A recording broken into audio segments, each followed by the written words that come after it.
એક વખત એક રાજાએ પોતાના નગરમાં એક મંદિર બનાવ્યું હતું, જેમાં શ્રી કૃષ્ણની મૂર્તિ પણ મૂકવામાં આવી હતી. પરંતુ તે રાજાએ ક્યારેય તેની પૂજા કરી નહોતી. પૂજા કરવા માટે મંદિરમાં એક પૂજારી રાખવામાં આવ્યા હતા. પૂજારી નિયમિતપણે કનૈયાને નવડાવતા, તેનો શૃંગાર કરતા, ભોગ લગાવતા અને ખૂબ ભક્તિભાવથી કનૈયાની પૂજા કરતા. રાજા પણ દરરોજ કનૈયાને માટે ફૂલોની માળા મોકલતા અને જ્યારે તેઓ દર્શન માટે આવતા ત્યારે પૂજારી તે માળા ઉતારીને રાજાને પહેરાવતા. આમ કરતા કરતા વર્ષો વીતી ગયા. પૂજારી પણ વૃદ્ધ થઈ ગયા. એક દિવસ કોઈ કારણસર રાજા દર્શન માટે આવી શકે તેમ ન હોવાથી તેણે પોતાના એક નોકર સાથે માળા મોકલાવી કહેવડાવ્યું કે તે આજે મંદિરમાં દર્શન માટે નહીં આવે. તેથી પૂજારીએ તેની રાહ જોવી નહીં. હંમેશની જેમ પૂજારીએ કનૈયાને માળા પહેરાવી. પણ જ્યારે સાંજ પડી ત્યારે પૂજારી વિચારવા લાગ્યા કે આજે માળા ઉતારીને કોને પહેરાવવી. તેણે વિચાર્યું કે લાવને આજે હું જ આ માળા પહેરી લઉં. આમે હું વૃદ્ધ થઈ ગયો છું, કોણ જાણે જીવન ક્યારે પૂરું થઈ જાય. એમ વિચારીને પૂજારીએ માળા ઉતારીને પોતે પહેરી લીધી. પણ એટલામાં નોકર આવ્યો અને કહ્યું કે રાજાની સવારી મંદિરે પહોંચવાની તૈયારીમાં છે.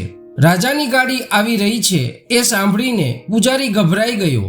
તેણે વિચાર્યું કે જો રાજા માળા પહેરેલી હાલતમાં પોતાને જોશે તો તે ચોક્કસપણે તેને સજા કરશે.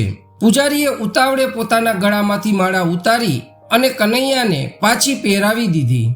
રાજા અંદર આવતાની સાથે જ હંમેશની જેમ પૂજારીએ કનૈયાના ગળામાંથી માળા ઉતારી અને રાજાને પહેરાવી. પરંતુ માળા પર સફેદ વાળ જોઈને રાજા સમજી ગયા કે પૂજારીએ પોતે જ આ માળા પહેરી છે.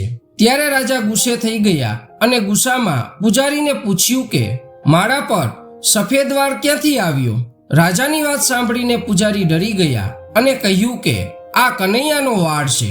હવે રાજા વધુ ગુસ્સે થયા, કારણ કે કનૈયો તો ભગવાન છે અને તેના વાળ સફેદ કેવી રીતે થાય. તેથી જ રાજાએ આદેશ આપ્યો કે કાલે સવારે શૃંગાર સમયે રાજા પોતે આવશે અને જોશે કે કાનાના વાળ ખરેખર સફેદ છે કે પૂજારી જૂઠું બોલે છે.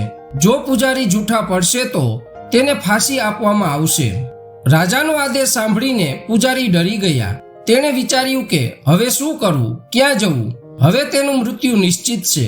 પછી રડતા રડતા તે ભગવાનની મૂર્તિ પાસે ગયા અને કહ્યું, હે કાના, મેં તારી સાથે જૂઠું બોલવાનો ગુનો કર્યો છે, પણ જો શક્ય હોય તો મને માફ કરી રાજાથી મારું રક્ષણ કરજે.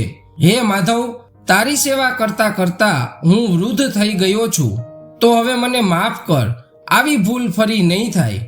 બીજે દિવસે સવાર પડતા જ રાજા આવી ગયા અને કહ્યું કે આજે તે પોતે કનૈયાનો શૃંગાર કરશે. એમ કહીને રાજાએ કાનાનો મુગટ ઉતારતા જોયું તો ભગવાનના બધા વાળ સફેદ થઈ ગયા હતા. પણ રાજાને હજુ પણ વાત માનવામાં ન આવી.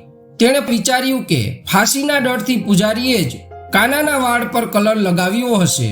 ખાતરી કરવા રાજાએ કનૈયાનો એક વાળ ખેંચી જોયો, પરંતુ વાળ તૂટતા જ કનૈયાના માથામાંથી લોહી વહેવા લાગ્યું. આ જોઈને રાજા ભગવાનના ચરણોમાં પડી માફી માંગવા લાગ્યા. ત્યારે કૃષ્ણની મૂર્તિમાંથી અવાજ આવ્યો, હે રાજા, તમે મને માત્ર મૂર્તિ માનતા હતા, તેથી હું તમારા માટે માત્ર મૂર્તિ બનીને રહ્યો. પરંતુ પૂજારીએ હૃદયના સાચા ભાવથી મારી પૂજા કરી છે, તેથી તેમની ભક્તિ જોઈને મારે મારા વાળ સફેદ કરવા પડ્યા. ભક્તિમાં ક્યારેય શંકા ન હોવી જોઈએ અને હું ક્યારેય મારા સાચા ભક્તની લાજ જવા દેતો નથી.